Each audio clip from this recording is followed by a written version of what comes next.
pour une durée maximale de 5 minutes.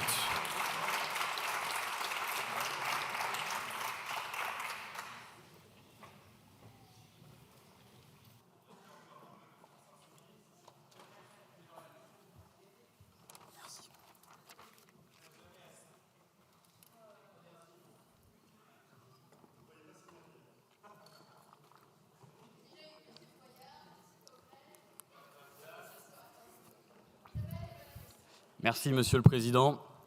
Mesdames, Messieurs les ministres, Monsieur le Président de la Commission, Monsieur le rapporteur, chers collègues. Madame la ministre de la Santé, avec ce budget, vous ne servirez à rien. Vous êtes la 8e ministre de la Santé sous Emmanuel Macron en seulement 7 ans.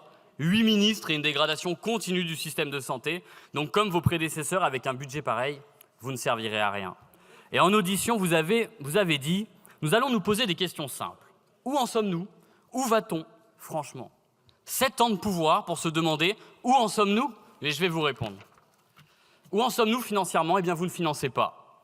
Depuis 30 ans, l'hôpital et la santé sont volontairement sous-financés. Les hôpitaux cumulent 30 milliards d'euros de dettes. Et où va-t-on avec ce budget? Dans le mur. Et d'ailleurs, c'est ce que nous dit Arnaud Robinet, président de la Fédération hospitalière de France, pourtant lui-même macroniste. Il nous explique « La situation budgétaire de l'hôpital public n'a jamais été aussi dégradée. L'an passé, il manquait 4 milliards d'euros pour le budget. Aujourd'hui, le budget a été rejeté à l'unanimité en commission des affaires sociales. Madame la ministre, il faut bien se rendre à l'évidence. Avec ce budget, vous ne servirez à rien. » Et où en sommes-nous des soignants? Ils souffrent ou partent.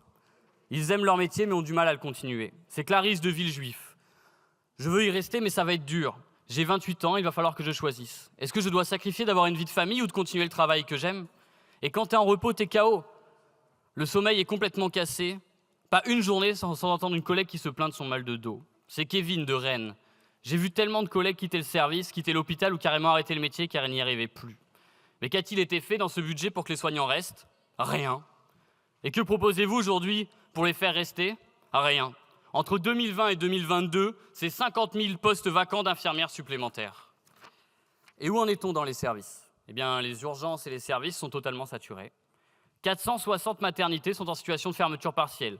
2 services d'urgence sur 3 ont fermé au moins une fois cet été, comme à Saint-Junien, à Niort, à Draguignan et partout sur le territoire. Et Caroline Brémaud, ancienne chef des urgences de Laval, nous explique.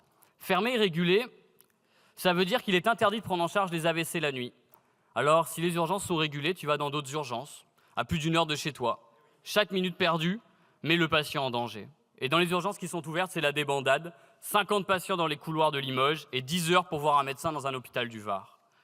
Où en sommes-nous? Même sur les bébés, on n'arrive plus à les soigner. Emmanuel Macron nous a demandé à tous les Français de faire plus d'enfants. Mais avons-nous les moyens de les soigner? En 20 ans, nous sommes passés de la 3e à la 20e place en ce qui concerne la mortalité infantile. Les enfants meurent plus en France que dans les autres pays à économie équivalente. C'est 48 classes de maternelle qui meurent chaque année en plus dans notre pays. Mais où en sommes-nous? À Necker, on nous explique, depuis cet été, un enfant meurt tous les mois, faute de pouvoir être opéré du cœur. C'est un effondrement sanitaire sans précédent.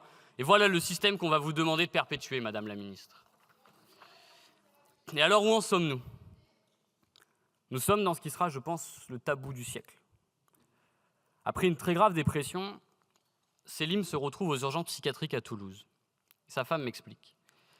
Tous les jours, les soignants ont fait des demandes de prise en charge ailleurs. Tous les jours, on me disait qu'il n'y avait pas de place. Il a attendu dans un box de consultation où normalement on reste 2-3 jours. J'ai demandé une hospitalisation en service fermé, mais il n'y avait plus de place. J'ai essayé de contacter un médecin à Bordeaux, mais il n'y avait plus de place non plus. Et lors de sa 9e nuit, en box aux urgences, Selim s'est suicidé. Une semaine avant, les soignants ont alerté sur les conditions de travail et les conditions d'accueil. Selim est donc parti, laissant sa femme et ses 2 enfants, et les drames s'accumulent, comme pour Lucas dans le Var, Français à Grasse, ou comme pour d'autres partout en France. Et selon SAMU Urgences de France, en 1 mois, on compte 150 décès faute de prise en charge. Voilà, Madame la Ministre, ce qui doit arriver arrive. Lorsque l'on asphyxie la santé, lorsque l'on fait fuir les soignants, lorsque les services saturent, il arrive ce qu'il doit arriver. Des patients décèdent faute de personnel. Voilà très précisément où nous en sommes, puisque vous posiez la question. Voilà très précisément où vous nous avez menés depuis 7 ans. Et Madame la Ministre, ce budget ne va pas servir à rien. Il va finir de nous envoyer dans le mur. Mais nous n'avons plus de temps à perdre. Aujourd'hui, nous allons discuter pendant des semaines d'un budget qui ne sauvera ni l'hôpital, ni les soignants, ni les patients. Vous nous faites perdre du temps.